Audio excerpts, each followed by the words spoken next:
30년을 공들인 일본이 완패했습니다. 수조 원을 쏟아부었고 발전소를 지어줬고 도로를 깔아줬고 공항까지 정비해줬는데 막상 고속철도 경쟁에서는 패배했거든요. 상대가 누구였냐고요? 불과 20년 전만 해도 프랑스한테 기술을 빌려서 겨우 고속열차를 굴리던 대한민국이었습니다. 60년 무사고에 정시 도착률 99%, 세계 최초 고속열차 신칸센의 자존심이 중앙아시아 한복판에서 완전히 무너진 겁니다. 도대체 무슨 일이 벌어진 걸까요? 철도 종주국, 일본을 꺾은 한국의 역전극, 그 속에 숨겨진 충격적인 진실을 파헤쳐 보겠습니다.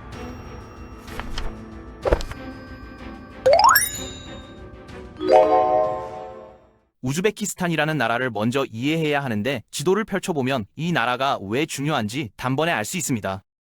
중국과 러시아 그리고 유럽을 연결하는 대륙의 한가운데 딱 자리 잡고 있거든요. 옛날 실크로드가 지나던 바로 그 길목입니다. 물류와 교통의 요충지라는 얘기인데 일본은 이 가치를 수십 년 전부터 정확히 꿰뚫고 있었습니다. 일본 국제협력기구라는 조직을 앞세워서 원조라는 이름으로 막대한 돈을 투자했고 발전소부터 도로, 공항까지 인프라를 착착 깔아줬죠. 이게 순수한 도움이었을까요? 절대 아닙니다. 일본 기업들이 나중에 들어와서 장사할 길을 미리 닦아놓는 철저히 계산된 포석이었거든요. 그리고 이 장기 전략의 최종 목표가 바로 철도 시장이었습니다. 고속철도라는 분야가 얼마나 특수한지 아시나요? 전 세계에서 진입 장벽이 가장 높은 산업 중 하나인데 일본, 신칸센, 프랑스 알스톰, 독일 지멘스 이 세 나라가 50년 넘게 시장을 독점해왔습니다. 시속 300km로 내달리는 수백 톤짜리 쇳덩이에 수만 개의 부품이 머리카락 한 올 오차 없이 맞물려 돌아가야 하니까 아무나 끼어들 수가 없었던 거죠. 중국이 어마어마한 내수 시장을 등에 업고 치고 올라왔지만 해외 수출에서는 여전히 기존 강자들 천하였습니다. 그런 시장에서 일본은 우즈베키스탄 고속철도 사업을 당연히 자기 것이라고 생각했죠. 30년 공들인 텃밭이니까요. 우즈베키스탄은 2011년부터 스페인 탈고라는 회사의 열차를 들여와서 굴리고 있었는데 시간이 지나면서 문제가 하나둘 터지기 시작했습니다. 이 나라 지형을 보면 유럽이랑 완전히 다르거든요. 평야가 쫙 펼쳐진 게 아니라 역사의 거리는 짧은데 굽이굽이 곡선 구간에 오르막길까지 수두룩합니다.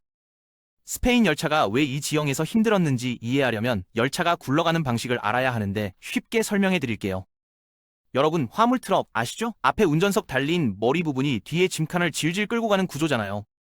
스페인 열차가 딱 이 방식입니다. 맨 앞이랑 맨 뒤에 힘센 기관차를 붙여놓고 그게 중간에 있는 객차들을 끌고 가는 거죠. 이걸 전문 용어로 동력 집중식이라고 하는데 힘이 한두 군데에 몰려있다는 뜻입니다. 이 방식이 평지에서는 괜찮은데 문제가 뭐냐면 멈췄다가 다시 속도 내는데 시간이 오래 걸린다는 겁니다. 무거운 짐을 끄는 트럭이 신호 걸려서 섰다가 다시 출발할 때 느릿느릿한 거 보신 적 있죠? 똑같은 원리예요. 그리고 언덕을 만나면 앞에서 끄는 힘만으로 올라가야 하니까 속도가 뚝뚝 떨어집니다.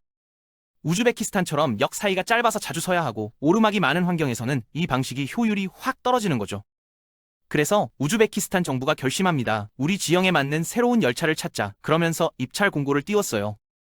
당연히 일본이 제일 먼저 손을 들었죠. 30년 동안 공들여온 시장인데 놓칠 리가 없잖아요. 일본 협상단은 자신감이 하늘을 찔렀습니다. 60년간 승객 사망사고 단 한 건 없다는 기록을 내세우면서 우즈베키스탄 관계자들 앞에서 큰 소리 쳤거든요. 신칸센을 도입하면 세계 최고의 안전을 보장해주겠다. 여기까지는 좋았어요. 문제는 그 다음이었는데 일본이 내건 조건이 우즈베키스탄 입장에서는 도저히 삼킬 수 없는 것이었습니다. 기차는 팔겠다. 하지만 핵심 정비 기술은 절대 알려줄 수 없다는 거예요. 고장나면 무조건 일본 기술자를 불러야 하고 부품도 100% 일본산만 써야 한다는 조건이었죠. 쉽게 말해서 차는 사가라. 근데 본네트는 절대 열지 마라. 뭔가 고장나면 우리한테 돈 내고 고쳐라. 이런 식인 겁니다. 이건 물건 파는 게 아니라 우즈베키스탄 철도를 영원히 일본한테 묶어두겠다는 선언이나 마찬가지였어요. 전문 용어로 기술 종속이라고 하는데 한번 발 들여놓으면 빠져나올 수 없게 만드는 전략이죠. 일본 입장에서 우즈베키스탄은 기술을 나눌 동반자가 아니라 완제품 사주고 부품값 꼬박꼬박 내는 호구 시장이었던 겁니다. 우즈베키스탄 정부가 기술 좀 가르쳐달라고 요청할 때마다 일본은 콧방귀만 뀌었고 협상은 계속 평행선을 달렸습니다. 여기서 일본의 치명적인 계산 착오가 시작됐어요. 그들은 우즈베키스탄을 완전히 얕잡아 본 거거든요. 하지만 우즈베키스탄은 그냥 기차나 굴리고 싶은 나라가 아니었습니다. 옛날 소련 시절부터 중공업 기반이 있던 곳이에요. 그들이 원한 건 단순히 승객 실어 나르는 열차가 아니라 그 기술을 배워서 국가 역량을 끌어올릴 기회였던 겁니다. 기술 이전 요구를 무시하고 갑질하던 일본의 오만함이 결국 빈틈을 만들어냈고 그 틈새로 한국이 조용히 파고들었습니다. 현대 로템이 들고 간 카드는 KTX 이음이었는데 이 열차는 굴러가는 방식 자체가 완전히 다릅니다. 아까 스페인 열차가 트럭이라고 했죠? KTX 이음은 전기차라고 생각하시면 됩니다. 아니, 더 쉽게는 우리가 매일 타는 지하철이요. 지하철 타보면 아시겠지만 맨 앞칸이 뒤를 끄는 게 아니잖아요. 모든 칸 바닥에 모터가 달려 있어서 전체가 동시에 힘을 내거든요. 수십 개 바퀴가 한꺼번에 땅을 박차고 나가니까 멈췄다가 다시 가속하는 게 훨씬 빠릅니다. 이 방식을 동력 분산식이라고 하는데 힘이 여러 군데 퍼져 있다는 뜻이에요. 트럭이 짐 끌고 언덕 오를 때 헉헉거리는 거랑 달리 전기차는 네 바퀴가 다 굴러가니까 언덕에서도 힘이 안 빠지잖아요. KTX 이음도 마찬가지입니다. 역 사이가 짧아서 자주 서야 하고 오르막 내리막이 많은 우즈베키스탄 지형에 딱 맞는 방식인 거죠. 가속도 빠르고 언덕에서 속도도 안 떨어지고 이게 바로 우즈베키스탄이 필요로 했던 열차였습니다. 그런데 여기서 반전이 있어요. 사실 일본 신칸센도 똑같은 동력 분산식이거든요. 오히려 60년 전부터 이 방식을 써왔습니다. 그러면 기술력이 비슷한 상황에서 한국이 어떻게 이겼느냐? 협상장에서 결정적인 한마디가 나왔습니다. 한국 대표단이 우즈베키스탄 장관 앞에서 이렇게 말했어요. 우리가 당신들 심정을 누구보다 잘 압니다. 왜냐면 20년 전에 우리가 정확히 그 자리에 있었거든요. 2004년 한국이 처음 고속철을 도입할 때 프랑스한테 기술을 사오면서 겪었던 수모를 솔직하게 털어놓기 시작한 겁니다. 당시 프랑스 기술자들은 핵심 도면을 절대 안 보여줬어요. 주요 부품은 뜯어볼 수도 없게 아예 봉인해놨고요. 한국 엔지니어들이 가까이 가면 너네가 뭘 아냐는 식으로 무시하기 일쑤였습니다. 고장나면 프랑스 부품을 비싼 값에 사와야 했고 그들이 오라면 가고 가라면 가야 했어요. 철로 위를 달리긴 했지만 기술적으로는 프랑스 밑에 완전히 깔려 있었던 거죠. 갑한테 휘둘리는 을의 서러움이 뭔지 뼈저리게 알았던 겁니다. 한국은 이 아픈 경험을 우즈베키스탄에게 숨김없이 털어놨습니다. 일본 기차를 사면 당신들도 우리가 겪은 그 서름을 똑같이 겪을 겁니다. 고장날 때마다 일본한테 고개 숙여야 하니까요. 하지만 한국 기차를 선택하면 우리가 당신들을 엔지니어로 만들어 드리겠습니다. 우리가 당한 서러움을 당신들은 안 당하게 해드릴게요. 정비 기술을 전수하고 부품을 자기 나라에서 만들 수 있도록 도와드리겠습니다. 이렇게 약속한 거예요. 이건 그냥 장사가 아니었습니다. 기술 없어서 서름받던 후발주자들끼리의 연대였어요. 기술 빼앗길까봐 정보 꽁꽁 싸매는 일본의 닫힌 태도.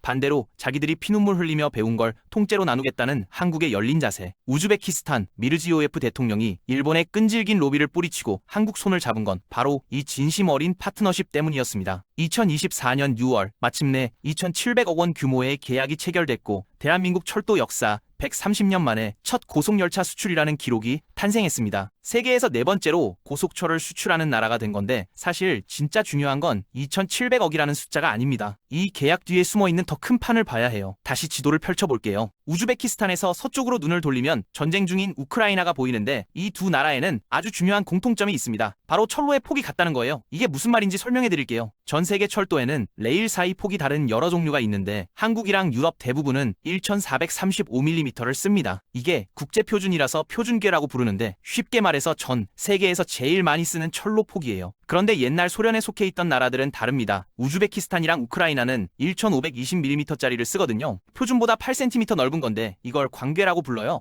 넓을 광자를 써서 넓은 철로라는 뜻입니다. 왜 이게 중요하냐면 철로 폭이 다르면 열차가 아예 못 달리거든요. 한국 KTX를 그냥 가져가서 우즈베키스탄 철로에 올려놓으면 바퀴가 안 맞아서 탈선해버립니다. 그래서 이번에 수출한 KTX 이음은 처음부터 광궤 규격에 맞춰서 따로 만든 모델이에요. 여기서 엄청난 기회가 열리는데 전쟁이 끝나면 우크라이나의 천문학적인 재건 시장이 펼쳐지거든요. 폭격으로 부서진 철도망을 다시 깔아야 하는 우크라이나 입장에서는 어떤 열차가 필요할까요? 당연히 자기네 철로 폭인 광궤에 맞고 거친 대륙 환경에서 검증된 열차를 찾겠죠. 그때 한국은 우즈베키스탄에서 쌓은 실적을 증거로 내밀 수 있는 겁니다. 우리 열차가 당신들이랑 똑같은 광궤 위에서 굴러가봤고 거친 지형에서도 잘 버텼다고 자신있게 말할 수 있는 거예요. 섬나라 일본은 절대 가질 수 없는 카드입니다. 일본은 자기네 표준궤 철로 위에서만 열차를 굴려봤거든요. 광궤 환경에서의 실전 데이터가 없어요. 하지만 한국은 이제 우즈베키스탄 덕분에 그 데이터를 갖게 된 겁니다. 그러니까 이번 우즈베키스탄 계약은 단독 행사가 아니라 우크라이나라는 거대 시장으로 들어가는 입장권인 거죠. 2,700억짜리 계약이 수십조 원 규모의 미래 시장을 여는 열쇠가 된 셈입니다. 누군가는 한국을 빠른 추격자라고 불렀습니다. 남의 기술 백기기에 급급했던 나라, 기술 없는 서러움에 이 악물던 나라. 하지만 20년 동안 피눈물 흘리며 쌓아온 그 노력이 결코 헛되지 않았어요. 땅 위에서는 전차, 바다에서는 선박과 잠수함, 하늘에서는 초음속 전투기, 그리고 이제 대륙을 가로지르는 고속열차까지 대한민국은 육해공 모든 영역에서 최첨단 운송수단을 만들어내는 세계 유일의 나라가 됐습니다. 일본 신칸센이 진짜 두려워하는 경쟁자, 스승이었던 프랑스 떼제베마저 긴장하게 만드는 그 이름이 바로 KTX입니다.